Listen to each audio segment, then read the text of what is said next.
Michigan State wins Big Ten football championship. Connor Cook was determined to shake things up in the Big Ten title game. By the end of the night, the sophomore quarterback's teammates were bouncing up and down right along with him.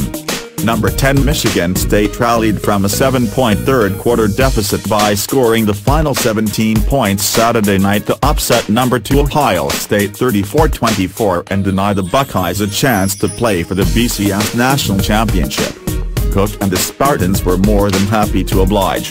"I think we heard people talk bad about us all year. This wasn't the first week where we heard people say negative things about us as an offense or as a football team," Cook said after throwing a 9-yard TD pass with 11:41 left to 5 the Spartans a 27-24 lead. "I think we were underdogs in the majority of the games we played this year. It really didn't affect us. To the Buckeyes, it was a deflating night. You know it's going to haunt all of us, I imagine, for a little while," Meyer said. "But that's part of the game. It was a game that almost defied logic." Ohio State came into the game with the nation's longest winning streak, 24, had not lost under Meyer in 2 seasons and had one of the nation's most productive offenses and underrated defenses. Michigan State turned the conventional wisdom upside down by scoring the first 17 points. Then the nation's stingiest defense gave up the next 24 points as Braxton Miller, Carlos Hyde and company took command.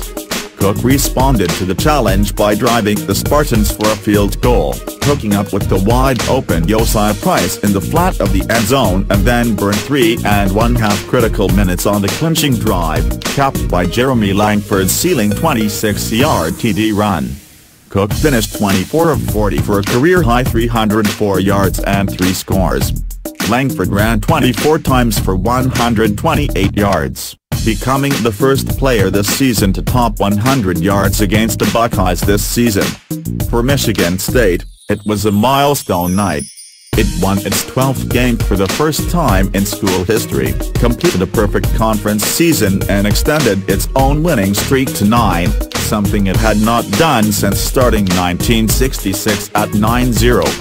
Most important, the players got to hold the roses for the first time since 1987 and the celebration began even before the final seconds ticked off the clock. "We're going to live this one for a while, live it for a month," Coach Mark D'Antonio said. "But it's important that we finish what we started and that we'll end with a bowl game."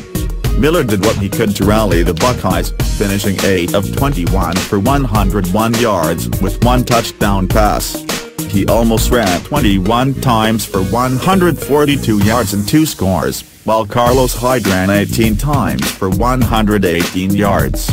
Both joined the Buckeyes' 3,000-yard club, becoming the 7th and 8th players of the school's exclusive group.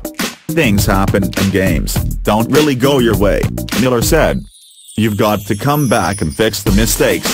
The Buckeyes did that late in the first half when they closed his 17-10 at halftime. Miller opened the second half with an 8-yard TD run to tie and then gave Ohio State the 24-17 lead with a 6-yard run with 5:36 left in the third.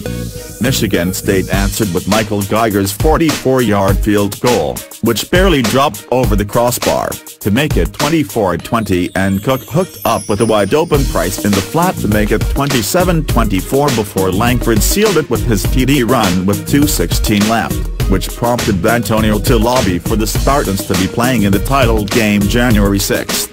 "I can tell you this, we beat the number 2 team," D'Antonio said. "We're 12-1 so why not us? Why not us? I'll vote us number 2.